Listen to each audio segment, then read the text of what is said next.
อนุบาลได้45 มื้อเนาะพี่น้องเฮาเอาลงขุนนี่ฮะก็ได้4 มื้อตัวโมก็สิประมาณนี้เลยเนาะ10 ปลายมื้อเนาะเกิดวันที่16อันนี้ก็วันที่10 มื้อ20 มื้อได้พี่น้องเนาะกับ20 มื้ออันนี้ค่ะ11 ตัวมีแต่ตัวงามๆใหญ่ๆนี่ก็เนาะจะเบิ่งหาทองใหญ่เนาะก็ขอให้ได้10 ปลายตัวใครแน่แม่นี่พี่น้องเพราะว่าเบิ่งทองก็รู้สึกว่าใหญ่ๆปล่อยมาเห็นแล้วก็พอได้แยงพี่น้องเลยเนาะลุยๆอยู่กระโตเพิ่นก็ได้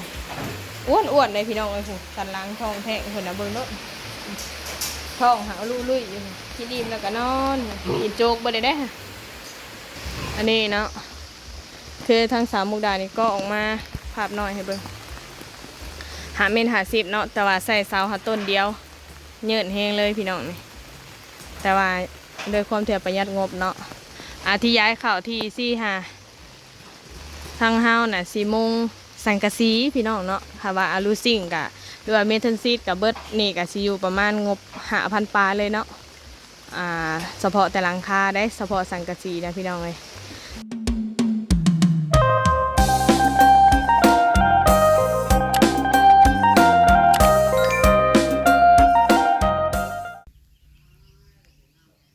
สบายดีพ่อแม่พี่น้องกับทักทายสบายดี FC เบิร์ดสุขุสุคนคือเก่าเด้อพี่น้องเด้อเนาะมื้อนี้ฟ้าหลังฝนคือเก่าคือเดิมพี่น้องเลยพายุเข้าเนาะทางบ้านสามมุกดานะพี่น้องเลยฝนตกเป็นทิศแล้วเนาะตอนนี้ก็ฝนตกได้พี่น้องผู้มืดมาแล้วมื้อนี้ทางสามมุกดากับสีผ้าพ่อแม่พี่น้องไปเบิ่งเนาะทางสามมุกดานี่เห็ดลงเลื่อนเนาะพี่น้องก็ลงเลื่อนขยายออกมาอีกพี่น้องเนาะกะว่าอนาคตหาสี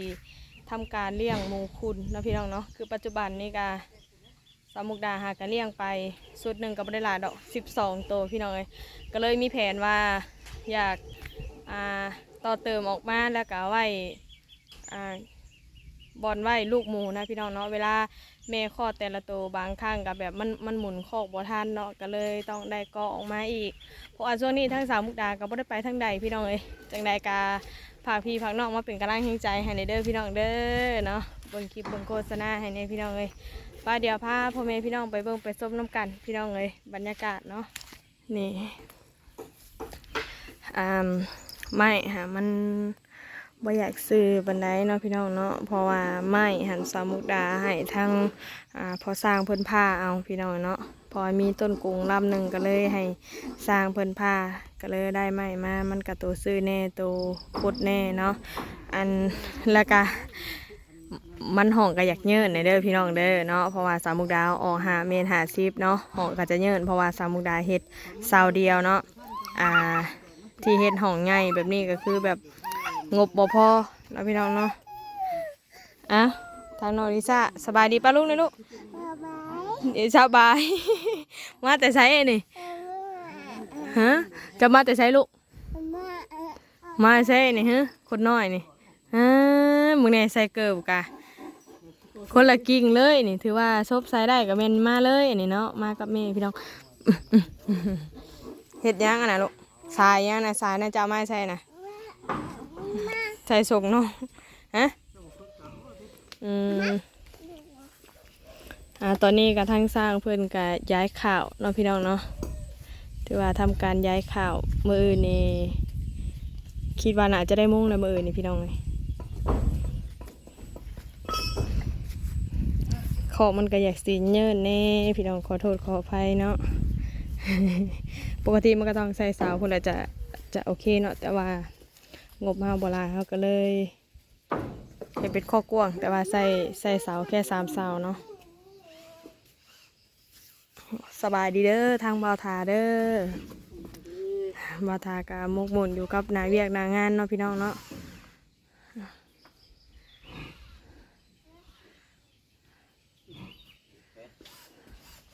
มาพี่ลูกได้อะว่าใช่เลยซีบอะไรกับปตีก็หาทางปูเนาะพี่น้องเห็ดซอย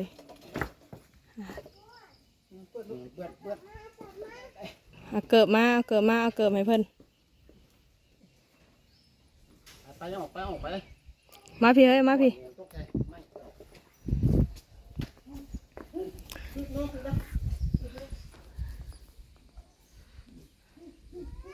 ว่ายายข่าวกับยังบทท่านแล้วขางหนึ่งซ้ำเนาะ ลูกมาตุ๊กแม่จะเป็นคือ น้ำโมมาด้วยลูกข่าวนี่แถวขางละ7พี่น้อง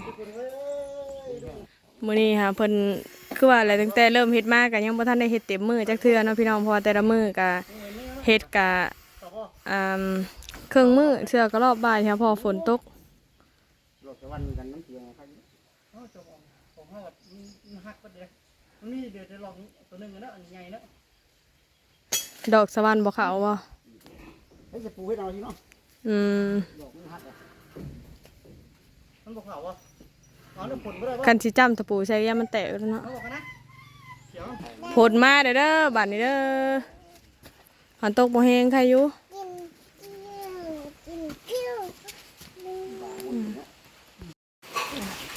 ตัดภาพมากะอยู่ในเล่าเนาะพี่น้องเดี๋ยวสิพามาเบิ่งลูกหมูเนาะอันน่ะหมูนี่ฮะอายุได้ประมาณเดือนปลายเด้อพี่น้องเดือนประมาณ16-17 มื้อเนาะแต่ยังประทานฮอด2 เดือนเดือน16-17 มื้อประมาณ20ปลายโลเนาะเบิ่งจากรูปลักษณะนะ อันนี้คือทางสาวมุกดาสีเอาลงขุนไปเลยเนาะที่แรกคิดว่าสิเอาลง20โตแล้วบัดนี้ทางสาวนวลเพิ่นมาขอแบ่งก็เลยเหลือ15โตเนาะอันนี้คือเราจะลงขุนไปเลยอันนี้หาเฮาขุนลงขุนหา45บ่แม่นอนุบาลได้45มื้อเนาะพี่น้องเฮาเอาลงขุนนี่ฮะก็ได้4 มื้อตัวหมูก็สิประมาณนี้เลยเนาะน้ำหนักนี่สิอยู่ประมาณ10 ปลายโลเกือบ20พุ่นเลยพี่น้องเนาะยัน20ได้อยู่ไปจากหัวสาวมุกดาก็บ่ได้อันติดน้ำหนักเนาะบ่ได้สั่งน้ำหนักแต่ว่าลูกหมูหางามพี่น้องเนาะมีแต่โตงามๆตันๆนี่คอกก็อยากสีแสะเนี่ยเพราะปกติก็จะล่างบ่ได้เพราะว่าเพิ่นนี่สิมาขี่ในเจนี่แต่สาวมุกดาก็เลยย้ายฐานอาหารมานี่เนาะก็บ่ฮู้ว่าจะแก้ได้หรือบ่ได้แต่มาเบิ่งกันอีกรอบนึงเนาะตะกี้หาตั้งไว้หันขี่มาขี่เจแล้วมันเปื้อนพี่น้องทางนี้หันจะเป็นลูกเมมูฝนตกกับเปื้อนพี่น้องเลยตัวนี้หายานมได้3 มื้อ4 มื้อเนาะแต่ว่าแม่โมหัน6 โตแม่นะหาตัวนั้นมาหามันหลอดให้สาวมุกดาก็เลยจับมาใส่พี่เนาะนี่เด้ตัวนี้แต่ว่ามันก็ใหญ่ซ้ำกันกับตัวนี้พอตัวท้ายนะพี่น้องเลยทันสิว่าแล้วกันอันนี้หันทางเบิ้งเนาะสาวมุกดาว่าสิปล่อยออกตัวนี้6 โตเดเมเพิ่นกับตัวพวกง่ายหนึ่งตัวนี้หาก็ได้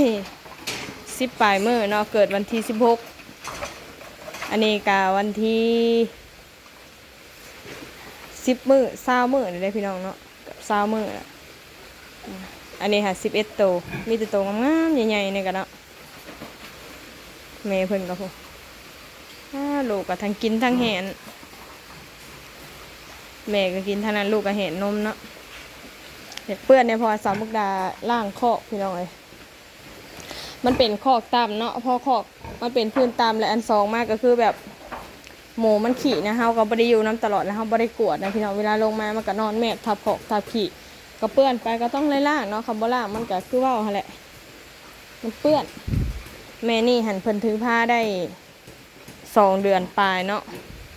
จะเบิ่งหาทองใหญ่เนาะก็ขอให้ได้10 ปลายโตใครแน่แม่นี่พี่น้องเลยเพราะว่าเบิ่งทองก็รู้สึกว่าใหญ่ๆพอยังบ่ทันฮอด3 เดือนเนาะผสมไปของวันที่เท่าไหร่เนาะ10 ปลายนี่แหละพี่น้องถ้าฮอดที่10 ปลายก็ประมาณ3 เดือนแต่ทองหาออกแห้งเลยได้ตัวใหญ่เนาะตัวนี้หาเพิ่นสิผสมซ่าเนี่ยเพราะว่าส่วนสิได้ผสมกันจนว่าเกือบ3 เดือนเนาะเสียเวลากับเพิ่นจนถ้าได้ไปฉีดยาพี่น้องเนาะซื้อยามาฉีดบ่แม่นซื้อยามาฉีดตัวนี้ใส่สเปรย์เนาะแต่ตัวนั้นหาใส่ยาตัวนั้นหาลองเบิ้งตัวนั้นพี่น้องนี่แหละพี่น้องเนาะประสบการณ์เพราะว่าก็ได้สาวมุกดานี่ก็พวกคลอดพวกอีหยังสิก็บ่ค่อยชำนาญปานใดเด้อเพราะว่าที่มีประสบการณ์อยู่ไทยก็เลี้ยงอนุบาลเนาะก็คือแบบโมได้ประมาณเดือนนึงเนาะเพิ่นไล่ขึ้นมาเขาก็เลี้ยงต่อให้ได้อายุประมาณ20-30 โลเพิ่นก็ขายแล้วนะพี่น้องเนาะ หรือว่า450หรือว่าใหญ่กว่านั้นก็ไล่ขึ้นคุณต่อสินะ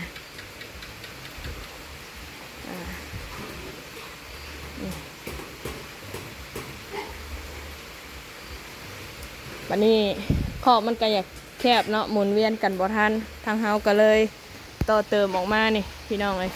เดี๋ยวออกไปเดี๋ยวสิถ่ายทำให้เบิ่งเนาะเพราะว่าคอกสาวมุกดานี่ตั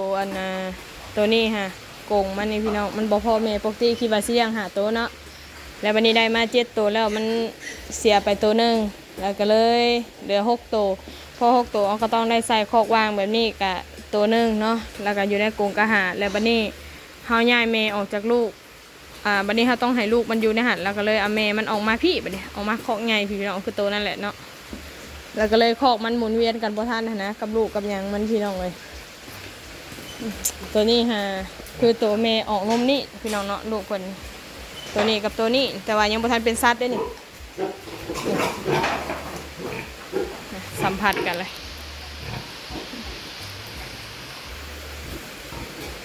ฝนกระตกพี่น้องเลยตกแท้ตกว่าเนาะหมูเฮากะโอ้ยมาเห็นแล้วกะพอได้แยงพี่น้องเลยเนาะลุยอยู่กระโตเพิ่นน่ะก็ได้อ้วนเลยพี่น้องเลยผู้สันหลังท้องแท้เพิ่นน่ะเบิ่งเนาะท้องหาลุยอยู่กินอิ่มแล้วก็นอนกินโจ๊กบ่ได้ค่ะกับบ่มีอย่างไรเนาะพี่น้องชีวิตประจำวันสาวมุกดาพี่น้องเนาะกับช่วงนี้บ่ได้ไปทำคลิปทางใดกับอัปเดตอยู่น้ำเพื่อนน้ำซ่าเนาะพี่น้องให้เบิ่งกับดาวหมูคือเก่าพี่น้องไง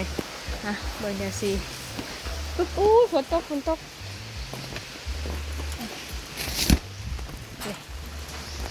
อันนี้เนาะคือทางสาวมุกดานี่ก็ออกมาภาพน้อยให้เบิ่ง50เนาะแต่ว่าใส่เสาต้นเดียวเยินแห้งเลยพี่น้องนี่แต่ว่า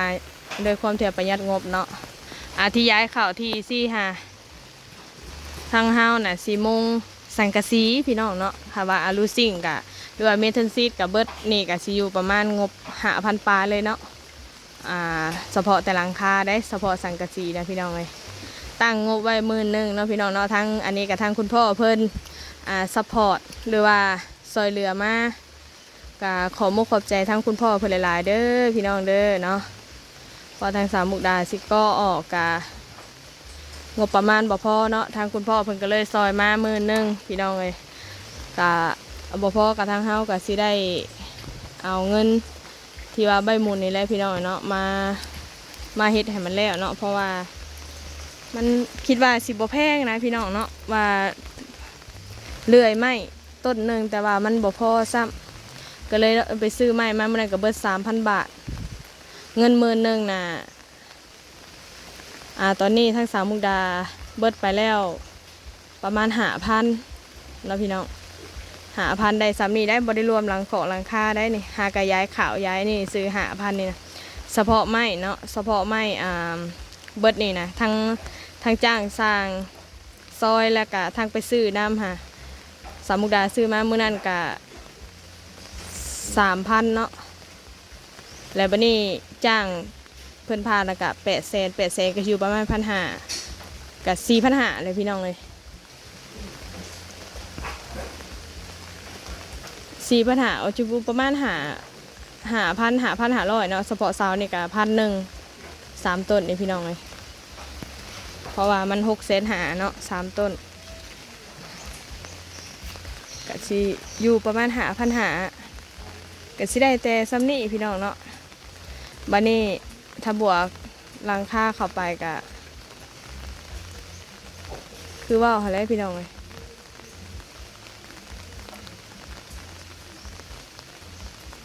ก็คือกลัวแล้วเนาะ10,000บ่พอเปื้อนเนาะฝนตกจะกี้ว่าสิเอาลูซิ่งพี่น้องบัดคิดไปคิดมาเลยหลังคาเก่านี่สิเป็นสังกะสีพี่น้องเนาะแต่ว่าเบิ่งงบประมาณเลยเนาะพี่น้องว่ายังยังเทเพาะเทพืชนี่ก็ยังโมเมนต์ง่ายอีกพี่น้องเนาะแต่ว่าสาวมุกดาสิขันเอาห้องนึงเนาะห้องนึงก็คือจะปล่อยโล่งไว้ก่อนพี่น้องนะถ้าว่าหาได้เงินได้ค่ามันก็สิได้ต่อเติมขึ้นมาใหม่แต่ว่านี่สิให้เพิ่นกั้นเอาห้องนึงเพราะว่าเฮาสิ เลี้ยงหมูขุนเนาะหรือว่าขยายคอกออกก็คือ แต่ก่อนหาเฮาเฮ็ดแบบขายลูกสินะพี่น้องแต่ว่าบัดนี้ฮะมันขายบางช่วงมันก็ขายยากเนาะช่วงหมูบ่เป็นราคาก็เจ้าก็เซาเลี้ยงผู้ที่ซื้อลูกหมูไปเลี้ยงนะพี่น้องเนาะบางรายก็เพิ่นก็ซื้อแต่ว่าลูกหมูมันก็ถือค่ะนะพี่น้องเนาะถือแต่ว่าเฮาผัดมาไล่ค่าวัคซีนค่าหัวอาหารค่าอาหารแม่อย่างสิมันก็ได้กำไรน้อยเดียวก็เห็นหมูก็งามก็เสียดายนะพี่น้องเนาะแต่ก็เลยว่าเฮ็ดสำรองไว้เพื่อว่าพอได้ช่วงที่ว่ามันขายบ่ออกเฮาก็พอได้คุณเองค่ะนะพี่น้องก็คิดจังซี่เนาะถ้าว่าตัวที่ว่ามันแบบราคาพอไปได้เฮาก็ขายออกเสียถ้าว่าตัวใดมันไปบ่ได้เฮาก็จำเป็นแท้ๆเฮาก็สิเอาไว้เลี้ยงค่ะนะพี่น้องเนาะนี่แหละก็เลยว่าสิต่อออกอีก5 เมตร 50เนาะเอาไว้เลี้ยงหมูขุนพี่น้องเลยแล้วก็จังใดก็ฝากเป็นกำลังใจให้กดไลค์กดแชร์เบิ่งคลิปเบิ่งโฆษณาให้เด้อพี่น้องเด้อเนาะคลิปนี้ก็ได้พี่น้องอัปเดตทางเวียกงานเฮือนซานเฮาคือเก่าสำหรับคลิปนี้ลาไปก่อนเด้อพี่น้องเด้อสบายดี